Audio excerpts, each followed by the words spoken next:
Dear grad student, hey, thanks for tuning into my first episode. Today I'm going to be talking to my close friends Emily and Anita about the best and worst parts of grad school.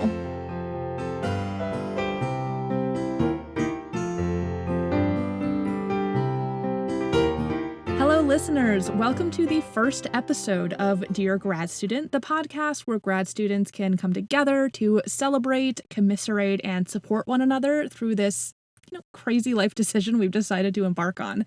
And hopefully for those of you listening, this will resonate with you and maybe help you too. I'm Alana. I am a fourth year doctoral student and your host, and I am joined today by my close friends Anita Adams and Emily Atkinson to discuss the best and worst parts of grad school. So Emily and Anita, thank you so much for joining me. I really appreciate you guys being here. Do you guys want to introduce yourself? Who wants to go first? Sure, I can go first. Go for it, Emily. Fight about it. Yes. Okay, well, like Alana said, my name's Emily. I am a third year doctoral student. I'm in clinical psych. I don't know how much more other info you want, but I think that's the whole thing. Anita, how about you? So my name's Anita. I'm also a third year doctoral student in a clinical psychology program. And I'm a huge nerd. So if I make random references, that's what's happening there. Anita, good news. We love nerds here. For those of you listening at home, Anita and Emily and I are in the same program. Anita's in my lab. I gotta be honest, whenever I listen to podcasts and they have like close friends on, I get a little more judgmental, but I'm doing it because I'm nervous. So judge me all you want. Okay. So why don't we go ahead and get started? I'm thinking let's go back and forth between the best and the worst. Do we want to start with a best or with a worst? See, I'm a pessimist by nature, so starting with the worst is easier, but maybe the best so that people don't get depressed going in already. You know what? Let's be realistic. I like the idea of starting with the worst because then it means at the very end we'll end with the best, right? Maybe? Maybe, yeah, it depends. Sure, let's go for it. Unless we run out. Well, Anita, you sounded really excited and confident about that. Do you want to go ahead and start with a worst? Do you have one lined up that is just really the worst part of grad school for you? So believe it or not, I used to actually sleep at normal times, for a normal amount of hours a night. And, I went into first year and I was like, this is going to be easy. I've been doing the 9-to-5 job. I was an undergrad. I know how this goes. It's fine. I average 4 to 5 hours of sleep a night, which is terrible. And everybody says it. I know. I know. But listen, my thing is that I'm just not the type of person who gets my work done during the day. That's just not my time. Those prime hours of 12 to 4, that's sleep time. So then do you take naps during the day? Oh, no, not at all. Because I'd be I would be at school or doing therapy, So what you're saying is you just conk out at that time, but you don't literally nap. Yeah, no. It's my body would like to nap, my body cannot nap. So literally what ends up happening is usually I would take my work home with me and then, I'm getting in it. The flow's there. We're doing great. And wow, it's 3 a.m. and I got to get back and up and ready to go back to school by 8. So yeah, it's one of those things I have written down as one of the worst parts. You are kind of able to figure out your own schedule, but it's almost too much freedom. I kind of choose what I get to do, but during the day I have certain expectations. I don't fully get to choose, right? You don't get to actually sleep during those 12 to 4 hours because you're doing things. I mean, I think even on that point, self-care is so hard to grasp as a grad student. I don't know. I have been pretty good about the 8 hours of sleep, but that's mostly because of my own partner's schedule and him going to bed early during the year. I don't know. What's sleep like for you, Emily? Do you also struggle with it in grad school or I struggle with it a little more than I think I did before. So I think Anita said, I was doing the 9-to-5 thing. Beforehand, I was really good about getting up at 6 a.m. and running at 6:30 and then going to work. But since coming to grad school. Anita, how do we know her? Yeah, I was gonna say what a nice normal routine. How healthy. It's all changed.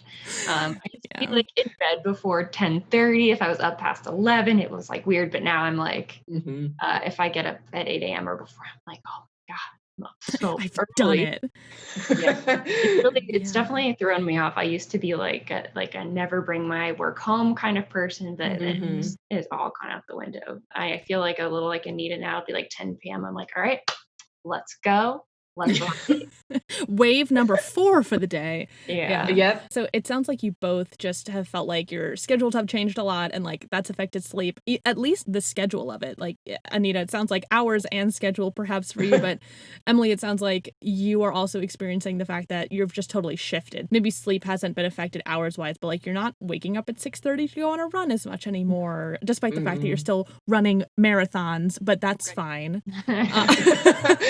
But is it fine, Alana? That tone suggested some other things. It is. It is fine. It's fine. I'm very protective of my sleep, though. Yeah, and I think that like that's exactly the word. You have to be protective because if you're not, it is so easy. And Anita, you can speak to this. It's so easy to slip into all of the excuses as to why you have things more important than sleep in that moment. Even if later on you're like, that was a bad decision, you still rationalize 100%. it every time. It's so easy. Yeah, no, I mean, I recently had that moment. I mean, I was starting to get better about separating kind of my work life and my school life. And then Corona decided to say, hey, I know you tried your best, but that's over now. And I was like, oh, okay. So that was a very hard transition for me. Like, I love the way like, you worded right. that. Hey, I know you tried your best. And I remember there was one night I was like up late working on some sort of protocol for like some research project. And I was just like, I have to get this done tonight. I really did not have to get it done that night because, people are still working on that part of my project. So literally, I did not have to get it done that night, but I had convinced myself, I was like, it has to happen. Yep. And And then it I was like remember that. 4:30. I remember texting you about that and being like, no, you need to sleep. But at the same time, it's like, how do you argue with someone, right? Like, you don't know what they're going through or what they need to get done. Like, even same mentor, different mentor, like, we all kind of have a different journey through this. And it's hard to say to someone else, like, what they need to do or, like, what they're supposed to be doing through this. Okay, well, now that we've talked about really unhealthy sleep patterns, why don't we move on to a best part of grad school? I have a list of this. So if you guys are like, I don't know, I can pick one from my list. Ooh, I'll try and think of a best. The best is admittedly like much harder than the worst. Okay, but like, here's my other thing. Here is part of why I wanted to make this podcast. There needs to be a space for us to all be like, this is a problem. And also we're not the only people going through it. But I also hope that there's a space where, and maybe this is just the optimist in me, but like, it also is such a privilege to be here. And I feel like there have to be parts of it that are good. And it can't just be the career that comes out of it at the end, right? Like, we're doing this for 5, 6, 7, 8 years, depending on where you are in your journey and all of that. At some point, there has to be something good to hang on to. And I really want to find that, which is also why I wanted this as a first episode is like, I just want someone to relate to this. It is the best and it is the worst, right? Sort of that, hate to say dialect, but here we are. It's part of that dialect. So Emily, any thoughts on the best part, even if it's not the best for you, but if you're like, hypothetically, this would be the best if I was experiencing it. Oh, no. So I think one thing, I guess it's one of the best things, and this I think just speaks to like personally just like being in research in general. It's, the people that you get to meet and make connections with, because I never really felt like I met people that I connected super well with throughout college and in high school too. And so I think going to grad school, you have the opportunity to be around a lot of like-minded people and people who are interested in like the same weird, very specific thing that you're interested in. So that's been really nice. We love weird specific bonding here at the Dear Grad Student podcast. So are you talking about like mentor relationships or peer relationships or like what aspect of that? Peer specifically. So like other people my age who are like going down the same track, because in undergrad, not everybody wants to, go into research or understands what you're doing. They're like, oh, so you're going to go back to school for how many more years? I hate that conversation.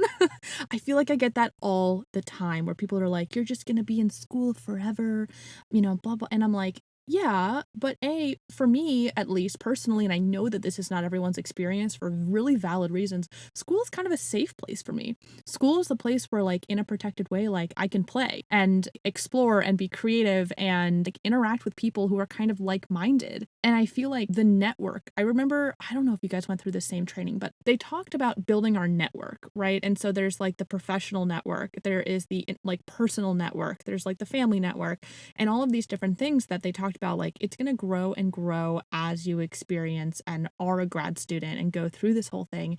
And it's so valuable.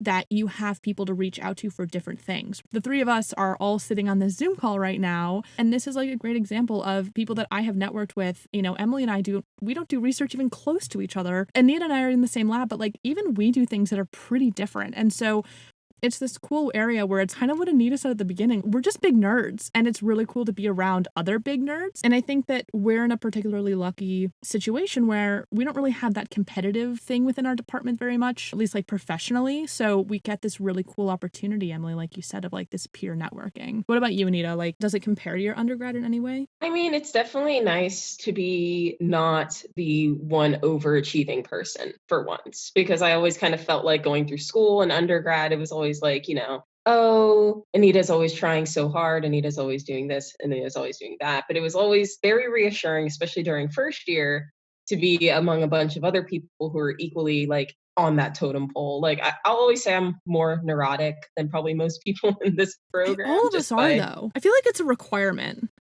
See, and that's the thing is I'm like, everybody has their degrees of neuroticism, which is comforting for sure. Cause then I'm like, I'm not alone in this, but I also recognize that like my neuroticism can be a little extreme, especially in certain testing situations that happened during first year that Emily knows well about and how that all went down. I do agree though, that it is nice to kind of like be in a sort of environment where, everybody is supportive of each other and like people are always kind of like looking out and like genuinely want to know like what's going on with you and want those life updates and everything. Like I know, Alana, you got mad at me because I didn't tell you I got a cat. And so like I've been better about that. Correct, I did. And the cat literally just moved onto my lap just now, so it was like a perfect segue timing. Yeah, I mean honestly, when you told me that you didn't, I felt betrayed for about 30 seconds, and once I grieved past through that, I was so glad you told me. I mean, I have to say, like, hearing you both talk about this, it kind of reminds me again, I do feel like we're pretty lucky. There are probably people who are like, that has not been my experience at all. Why is this on your list of bests? I know that I've seen people on Twitter talk about some of the worst people that they've met have been in their grad school experience. And, I'll say too, that especially first year and really not since then, I had a horrible time finding my network. It was really, really hard. It was really, really lonely, and it got better. But I think that it so just depends on timing. It depends on just a million different factors. And I think it's really valid to think that there are people out there who have not had the same experience, who would actually put the people they've met on the worst list. And I think it comes down to departmental culture and probably what they're studying. I don't know if psychology is better or worse. Part of me feels like worse, even though that hasn't been our experience. I feel like that's what Twitter has told me, but who knows? So it's interesting and kind of reassuring that we're on our best list. I don't want people who have this on their worst list to give up or to feel like this is all of academia. And at the same time, like that probably is a majority. I don't think that the majority have had the experience we have had. I don't know. I was going to say to like validate that too. Like when I first came to the program, I was very anxious about it actually, because like, I'm pretty sure I'm one of the few minorities in the program, if not the only Black student in the program at this point now. Which like, in and of itself is also a problem. Oh yeah, no, that's a whole conversation right there. That's a whole new podcast episode for you, Alana. So just invite me back for that. Oh, don't worry. You can. We can. We should talk about it. Absolutely. Yeah, but like, when I first came, I remember my fear was like, there's only so many people that go into grad school. So you're already working with like a small amount of people. And I do remember one of my like biggest fears was like, I'm not going to click with anybody. Like, and it's not going to be necessarily like they hate me or they think bad about me, but it's just, like there's slim pickings. Like, I think our class only had 12 people. And that was clinical and experimental. And so for those of you listening, for psychology, right, there are sort of the psychologists that do therapy and the psychologists that don't, that kind of get lumped into one group, even though they do a lot of different things.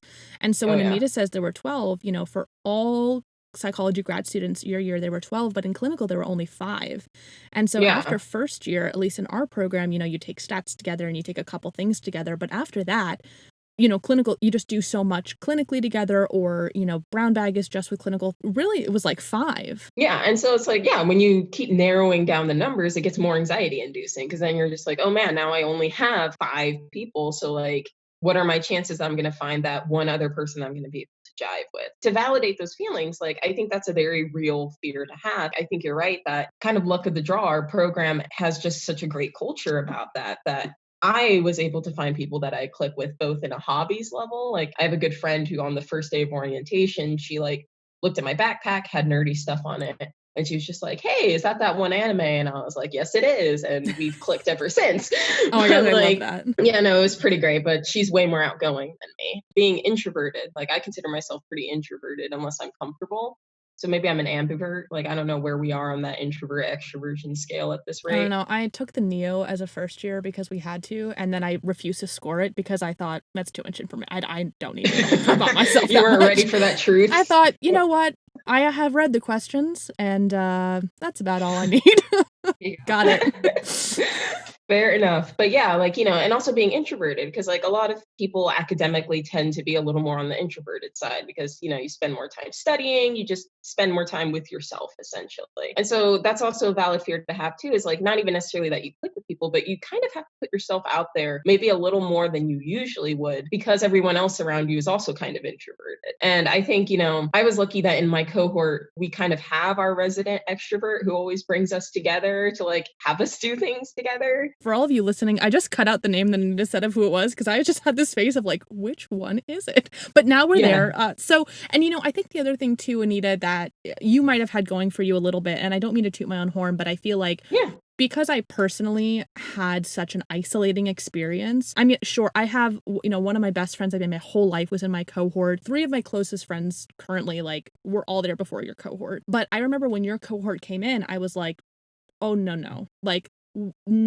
this is not going to be their experience. Specifically with you, Anita, because you were coming into my lab, I was like, oh, she will be my friend. Oh, she will feel welcome.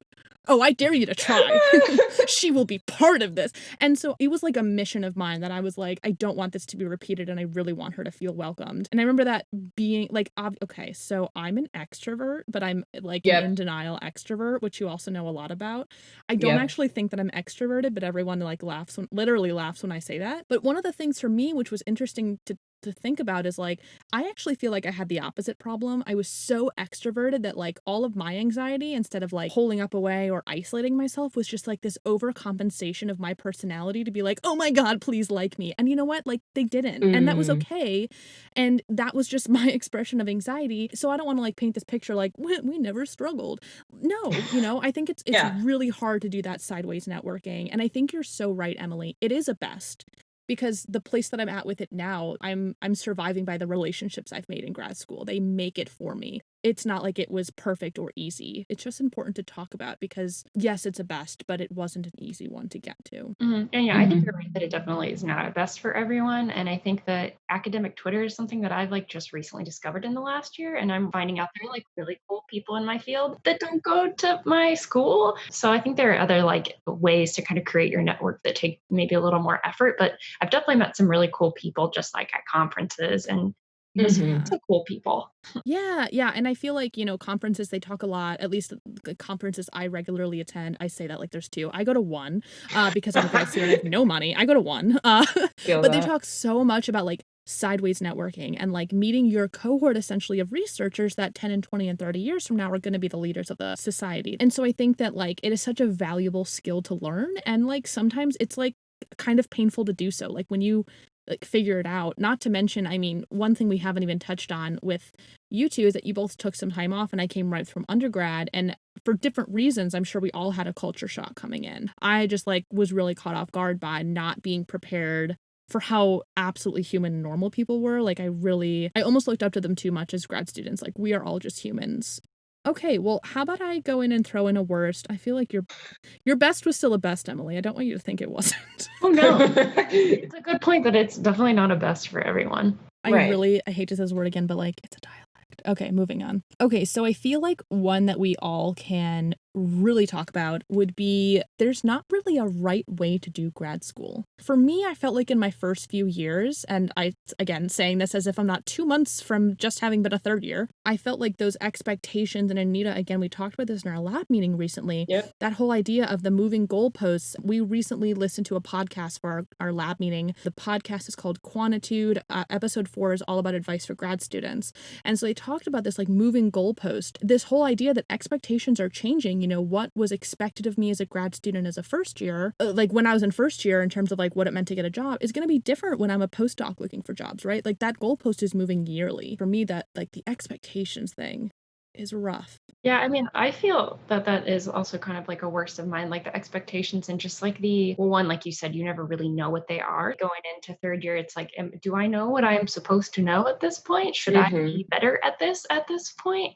I will 100% echo exactly what you just said, Emily. Like, should I be better at this? Because, like, when I was doing my thesis analyses, all on my own now, basically, like, I've talked with my mentor and she's given me the syntax and it's been great. There will be things that I run into and I'm like, should I know how to do this right now? Like, am I behind? And then, like, the thoughts start going and it's like, oh God, if I'm behind now, like, am I even going to be able to be an independent researcher at some point if I'm sitting here having to, like, look up something that I feel like should be basic for me at this point? I had to kind of come to a realization where I was like, sometimes you're just out of practice with things. And obviously you're not going to know or remember every single detail about every single like statistical procedure that you think you should know about. Especially as like a beginning therapist, I actually am super hard on myself about things like that, where I'm like, should I know this therapeutic technique by now and be able to apply it easier? You know, Anita, I really appreciate your vulnerability with that too, just in saying like, this is a regular occurrence. Even though you're about to be a third year, I'm about to be a fourth year, you know, same with you, Emily, being a third year. Like, I remember as a first year that I would look at third and fourth year students and I would think, how the heck did you get to where you are?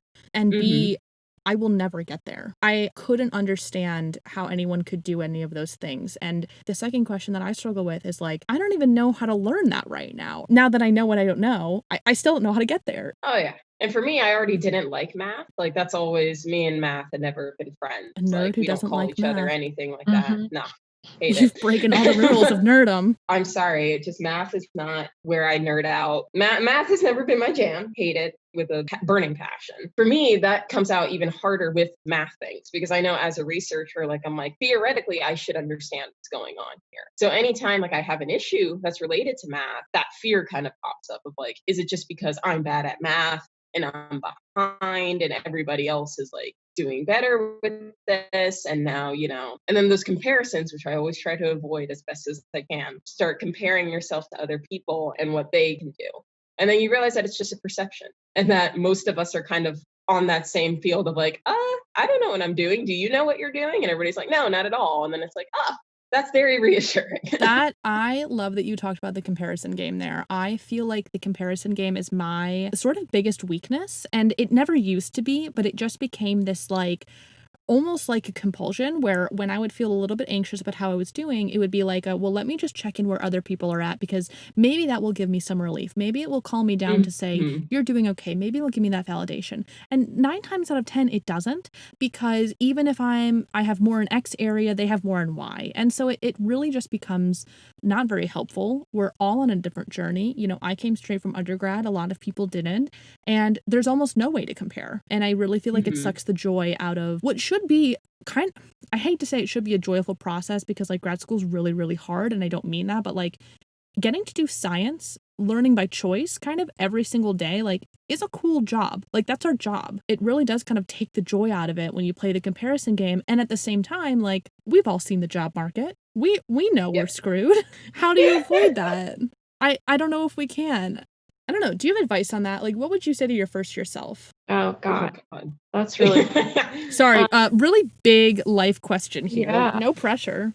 I guess thinking about comparison, I mean, I agree comparison is the worst. And now with all these various, there's Google Scholar, there's ResearchGate, there's Twitter, there's people's CVs on their academic profiles, all of which, you know, I have visited to see how I compare. Of course. There's like so many avenues by which you can compare yourself to other people and make yourself feel bad if you want to.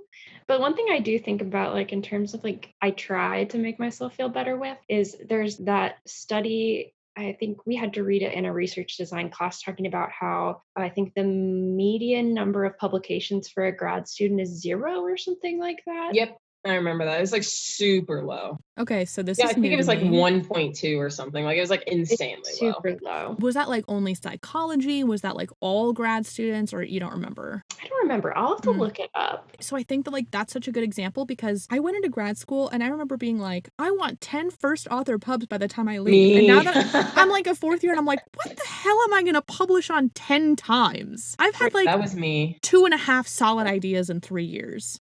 I don't know where the hell I thought I was A, going to have ideas to produce 10 things, or B, think that I would be first on those. It's just interesting the perspective you think you have coming in and like what's realistic versus like what you're saying, Emily, like what is actually happening. What else did the paper say? That's a good, I feel like I want to look it up. I'll have to look it up and send it to you. Why don't you, if you want to, you can look it up and I can talk about this failure piece. So, Anita, you went to a conference 2 years ago, SPSP, Society for, Yes. oh God, Personality and Social Psychology? Yes, perfect. Thank you. Yeah. I really should know that. So, Anita went to this conference and they held a symposia. And the symposium, what's the plural? See, grad students, we're human too. No, I think it's like what, symposium for multiple, symposia for one.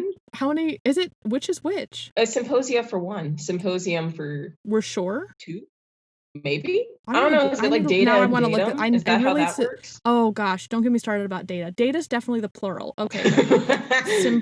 This is really It might important. be that rule. It might be like The that. people Latin. need to know. Oh, symposia is plural. God, I Symposium knew it was going to be the data rule. Bringing it back. There's a symposium at the SPSP, Society for Personality and Social Psychology conference, that was all about essentially failure in academia and how that is actually more the norm than success. And so I actually did look that up ahead of time, also because that's just something that I feel like I just read sometimes to feel better. But this is great because this is sort of like the anti-comparison game. So this is published in Perspectives on Psychological Science, and the title is Common Academic Experiences No One Talks About, Repeated Rejection, Imposter Syndrome, and Burnout, which I feel like is the trifecta. And so first author on this is Lisa Jaremka. I think that's how that's pronounced. But basically, they just had a bunch of people that essentially provided commentary on like, this is the real truth of like how many times I've been rejected and all of the things that I overcame. Like, sure, I have this RO1, but here are the 7 that didn't get funded. And so they have this whole table 1 and table 2 are all individual level and then cultural and structural recommendations to sort of combat this. Anita, so you were at the symposium and I know you've talked about this. Why don't you talk a little bit about what that was like and even just like the crowd and what it was like to be in a group of people actually talking about that openly and not being ashamed of it? So it was probably one of my favorite experiences at SPSP. What was interesting was it was one of the most packed panels that I saw. Like if I remember correctly, it was in like a big ballroom setup and there were people that were having to like stand in the back. So it was like, clearly it was a topic that a lot more people were interested in than you would think. And I think what was so great about it is like, you know, the air in the room at first was a little tense because people were kind of like, oh, you know, why are we here? Like, what's this all going to be about? And it was very much just a really raw conversation. I remember one of the speakers got very emotional talking about his experiences with imposter syndrome thing. And I remember I got very emotional with it because going outside my comfort zone for once, I actually stood up and like voiced my experiences and concerns about imposter syndrome because my question had been, I good for you, man. Oh no, it was very nerve-wracking. I was like, I don't know what's possessed me, some sort of academic spirit. We're just gonna roll with it. I remember what happened was like I asked like, and it was a kind of a moment of vulnerability for me too. And I was just like, you know, is this something that ever goes away? Like, does imposter syndrome ever go away? And do you start feeling like you're finally in the place where you need to be? And that's kind of where like that one panelist got emotional and he was just kind of like, you know, you never do. He's like, I'm tenured faculty. I have all these publications. I'm this, I'm that. And every day I still feel like I don't belong in my office. And I was just kind of like, wow, you know, because it's not exactly the answer I wanted to hear because I was hoping to hear like, yes, you get over it after you hit 15 publications and then you never feel like an imposter ever again. Right. But it was very much kind of this raw truth. I remember they were talking about having rejection CVs. Yeah, they were like, I could literally make a whole CV out of all the things I've been rejected for. And they would post them up there and they were just kind of like, you know, this is how it is. You are rejected more often than you are accepted. And that's something that no one talks about in grad school. When it's like you go in and you expect that you'll succeed. And a lot of times you actually don't. And it really weighs down on you because you start being like, what am I doing wrong? Am I a failure, et cetera, et cetera. And there's just so many other pieces at play. And I think they gave like a really low statistic for like the amount of times people publish. Yeah. Like, it's insane. So that was a really great experience. Absolutely. And I think that, thinking about this is just really being luck, especially with grants. Like you think, what percentage of grants are being discussed and then what percentage of that are even funded, right? So much is out of our hands. And I think Yeah. it's so easy to take it personally. I'm actually looking at the article now and I don't know which one that you spoke to, which person there, but there's one that spoke to me and I actually think somewhat speaks to me doing this podcast, but I just wanted to say it for a second. In one of the recommendations, it says, feel the fear and do it anyways. Try not to let the feelings of insecurity or unworthiness dictate your behavior. And on a personal level, I mean, I'm right now, I already said at the beginning, I'm nervous to do this. I don't know who's going to listen to this. And I'm sure that there are going to be people who are laughing at this.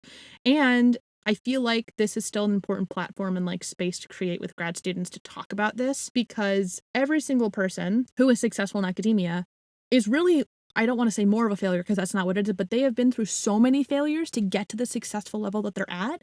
And if that were talked about, how many more people would be either grad students or in academia because they had been properly prepared and known to separate themselves from the outcome of their work output, right? How many people left because it was too much, like for a valid reason, like this shit hurts. Right. And nobody prepares you for it. Like I was not at all prepared. Like even No. just like getting in, like I didn't realize that a lot of people have to apply more than once and it's not always like about you.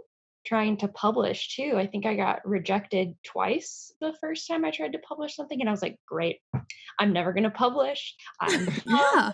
like nobody told me that I should expect it. Mm-hmm. Like that that rejection is just like the norm. And that's really what it is. The success is not the norm. What we don't see is all of the effort and time that people are putting into things. So like it looks like they're successful very often when it's like, no, they're probably 4 times as much not successful. Oh yeah. And so I really think it speaks too to like having the endurance to withstand it. But like what a shame that we have to. Like speaking on that, Emily, this past like in the middle of quarantine, my first author publication got accepted, which was amazing, at like the 5th journal we submitted to. And part of it had to do with like mismatching of journals, which like had That nothing happens. to do with the research we did, had nothing to do with the writing that we did. Other ones were very legitimate claims. And so we made important changes and it made it a stronger paper. But I remember when it first came out, I was like, should I be proud of a paper that got rejected 4 times? And then it's like that realization that like, it doesn't matter. No one knows it got rejected from 4 other journals. And I feel like you can't be ashamed of that. And I think actually it's a pride point that despite it being rejected 4 times, you kept going with it because, there was this belief that's like, no, this research has a meaning, it has a purpose, therefore I'm going to keep pushing for it. But I think on the other end too, like the rejection process is helpful for letting us know when to let go of things too. It's like, and I'm not even at like that publishing stage. I mean, there's a paper I'm second author on that like I don't know what's happened with that yet, but I also know that publication is this long, arduous process. And then to like wait, and then it's like, oh yeah, rejection. It's kind of like, oh well, there goes those months of work right down the Yeah, drain. or Like the that was months that you fun. waited. Oh yeah, I was gonna say it's like one of those things where if someone else comes to you and it's like, oh, my paper got rejected, I feel so bad about myself, I'm so dumb. You're like, oh, definitely like that's not true. Like you can definitely tell someone else, but then it's like if I get feedback Hmm. on a paper or I get a rejection, I like have to just like let it sit in my inbox for a little while before I like work up the courage to read it. I guess maybe this is another worse. It's really hard to separate your self-worth from your productivity and your perceived success. Oh yeah. I feel like the whole I can't say this word, self-worth being tied in with your productivity, our whole lives up to this point, or at least the last couple of years leading up to this, it was our whole life, right? When you're applying to programs where the acceptance rate is under 10%, under 5%, I think, for our clinical program, It's under 2% for clinical. oh, right? Like, you don't have a Yeah. choice, right? Like, not to be obnoxious, but like, you almost don't have a choice. I applied to 14 programs and I got 2 interviews. And then I got waitlisted at both, and then I got off the waitlist where I am. And so it doesn't matter. Even if you dedicate your whole life, it suddenly has to switch where you're still dedicating your life, but now your self-worth isn't part of it. It's like that switch doesn't just happen. And yet it's so important that you make that switch for like your own mental health. And definitely piggybacking off of that, like the self-worth thing, I think that goes hand in hand with like what everybody calls that grad student guilt, where it's kind of like, if you're not working, if you're not being productive all the time, you feel like guilt where you're like, I should be reading something right now. I should be analyzing some random data right now. Like, it's hard when, like, you've worked so hard to get to this point and you feel like, at least for me personally, because I don't want to speak for other people, but like for me personally, I feel like I have to show that like I've earned this spot because it was so hard to get into this position. I remember when I was applying to grad school, because I did it twice, like I went through it 2 times. And I remember my first year, I tried to go right out of undergrad and apply, and I got waitlisted at a couple of places. And ultimately, I didn't go because I couldn't afford it at the time. But I do remember like my self worth went down a lot after that. All this hard work I put into undergrad, straight A student, hundreds of hours of research, and it meant nothing. Like I didn't get in. And I remember being Well, it like, meant what did I do something. That's this for? exactly it. It did Oh, mean no, no. something. Yeah, and that's what I was gonna say was I was gonna say that, for a while my self-worth had gone down. I was like, maybe I'm not good enough for grad school. But like I do remember like when I got ultimately accepted into this program, I remember being like, this is perfect. Like I'm glad I waited. I'm glad that I took this time to like, really figure out what it is I want to do, because who knows what would have happened if I got into another program and I just went straight out of undergrad. So ultimately, it was like a good thing for myself, but I can see like just the process being terrible for people's self-worth as well. In my instance, I actually did probably the stupidest thing. I would never recommend anyone do what I did, although everyone does. So I applied as a senior, just a graduating senior, and I had no backup plan. I was like, maybe I'll be a research assistant somewhere, but like I didn't know how to get that job. I didn't really know what that meant. I wasn't actually financially prepared to move anywhere. I literally was like, I'm going to apply and I'm going to get in because that is my only option.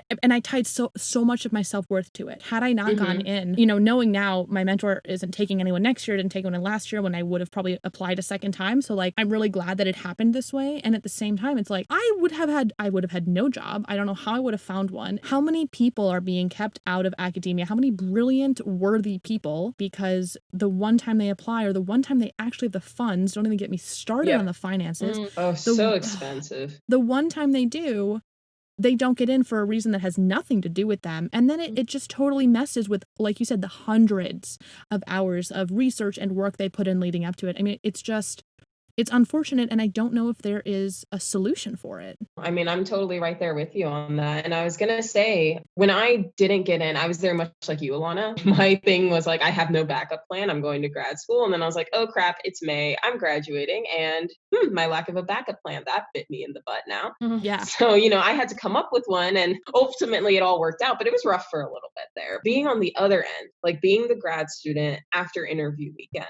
it really gives you kind of that other perspective about the process, because we get so many brilliant people who come to apply and like they check out all on paper, they're great.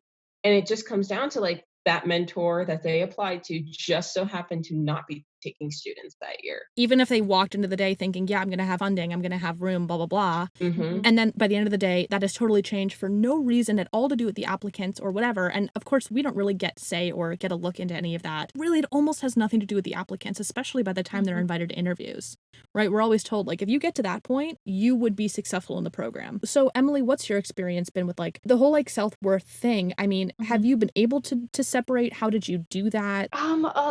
A little bit. I mean, I think it was a lot harder at first. I'm lucky to have a supportive partner that reminds me very frequently that like my life is more than just what I do in grad school. But I think something that's been helpful for me in terms of not letting it dictate my self-worth as much is trying to hone in on some of like the other hobbies and things I like to do in like relationships and trying to put some effort into those.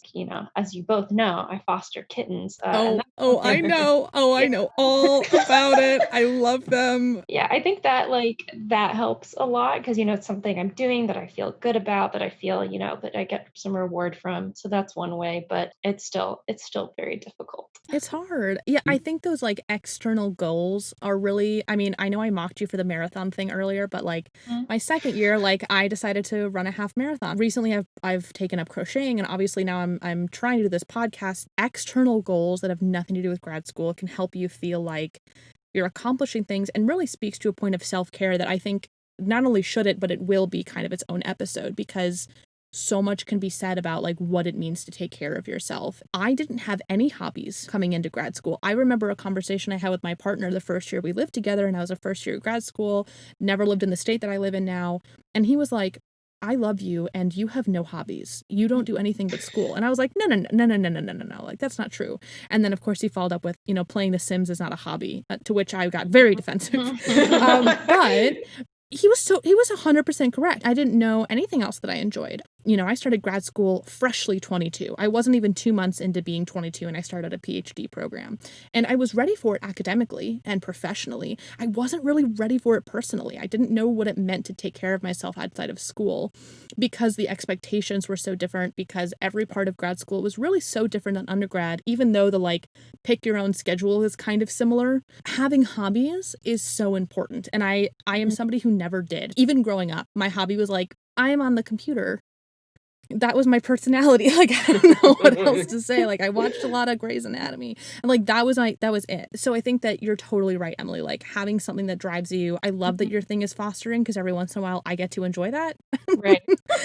Either via Hobby by Snapchat videos proxy. or yeah, exactly. Hobby by proxy. Like you mentioned, coming fresh from undergrad, and I am thankful, taking time off after undergrad, I feel like was one of the best decisions I ever made. I actually came across I made a pro-con list of Oh my God, I love that. of taking time off after undergrad. And I was pretty bent out of shape about taking time off after undergrad. I was really worried about it. And I looked back at my pro con list and I was like, oh, none of these cons ended up happening. It was totally fine. Oh, wait, isn't that wonderful? It is. One of my cons, I have to find it. One of my cons was I will be over 30 when I finish grad school. Oh no.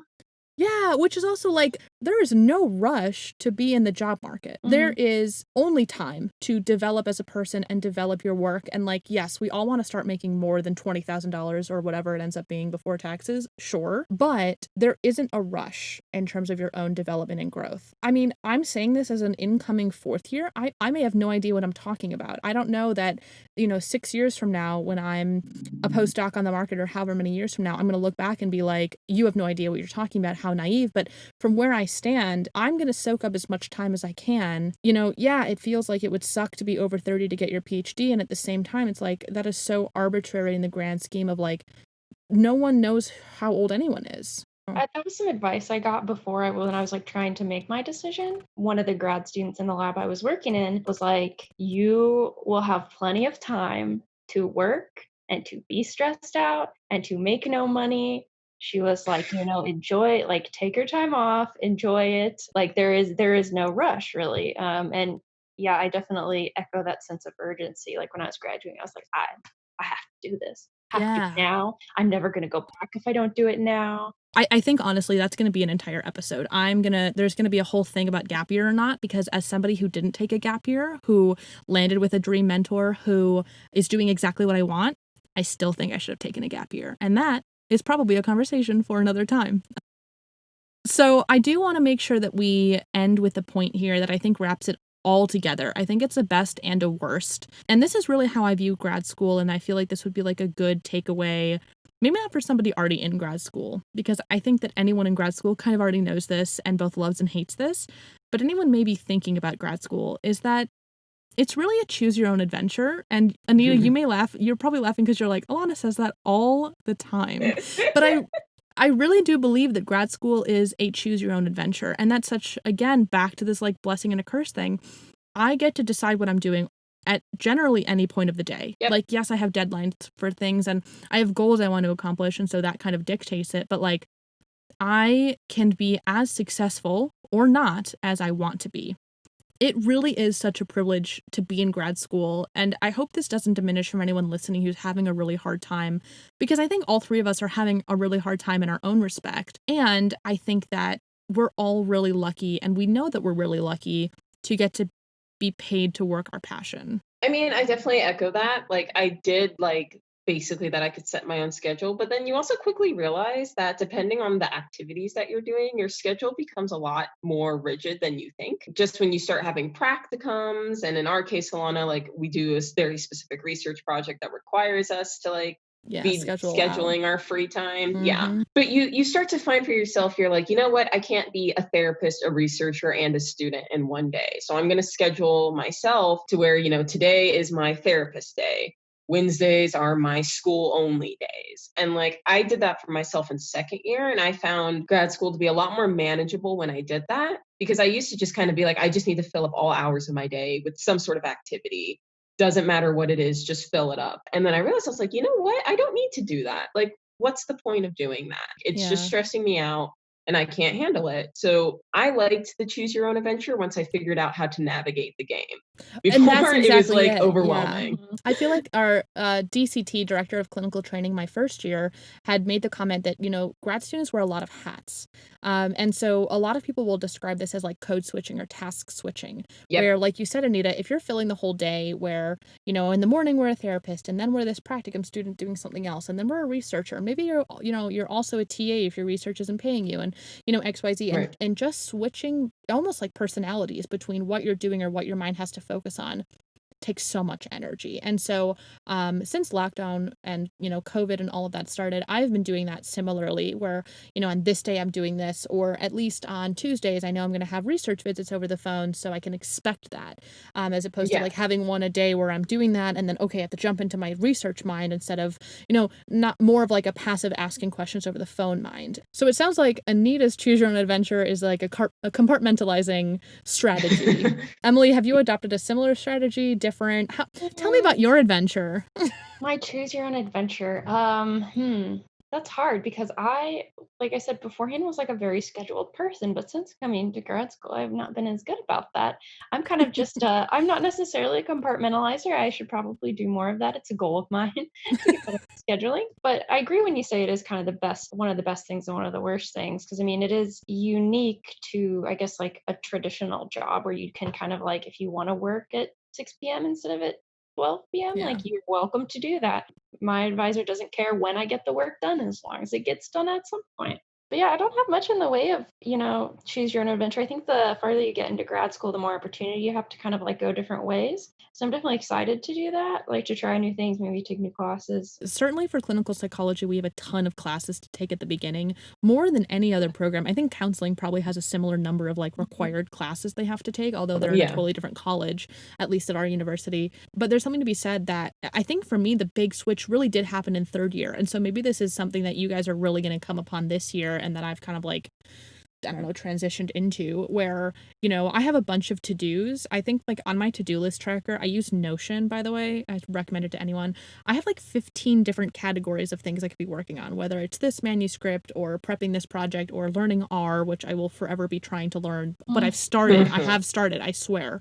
So when thinking about that, it's like I could pick any of those at any time. And so learning to prioritize and learning to compartmentalize a little bit, so I'm spending less energy switching back and forth, at least for me, has been helpful. But every program is different, even outside of psychology. And even on this podcast, I hope to have people outside of psychology, because we are not the end all be all of what grad school is like. Right. So with the whole choose your own adventure, it can be really beneficial if and when you figure it out. And before that, it is like really stressful. I think this whole experience with grad school is stressful and kind of rocks you to your core and can change the way that you identify and look at yourself. And that can be scary. And I think the best thing to remember is that like none of us are alone in that. And I hope that you two don't feel alone. I know that I'm senior to you by 1 year, and I remember again when your cohort came in, I was like, and both of you are older than me as well. So like I remember feeling kind of intimidated by that. But I just remember being like, no one needs to feel alone in this space, because we are all struggling through this. And like that sounds so cliche. I'm all about metaphors and cliches. I never thought I was, but I am. No one needs to struggle through that alone. It's unnecessary. We are all caring people. We are all humans. And I think we can all support each other. So I guess that's my beautiful bow at the end. Love it. Well, Anita and Emily, thank you guys again for talking with me today. I was so nervous. You guys were great first guests. This was really, really fun. I really feel like this is just like an hour-long conversation of like many, many we've had before, like hanging out before Brown Bag on Fridays. So it was really great that we came together, especially after like the pandemic, to just bond, to just have a little conversation about like the reality that's still going on despite the pandemic. Emily, Anita, if people want to find you online or connect with you after listening to this, is there anywhere that they can do that? Yeah, so you can find me on academic Twitter if you feel so inclined. My handle is matkins912. That's EMATKINS 912. Anita, is there anywhere people can find you if they want to connect with you or chat with you about anything that you talked about today? Yeah, sure. If you guys want to hit me up on MySpace at some point, that'd be great. Let's see. I think there will be some old music from when I was like 13 on there, and it's fine. Please don't look But for me no, on MySpace. I think I deactivated that account. it's like I had to show my age there. But seriously, if you do want to connect with me, my email is always open, and that's going to be AAD as in dog 257 at uky.edu. So hit me up there. It's great. Amazing. Well, again, guys, thank you so much. This has been a really good time. And listeners, I will talk to you next time.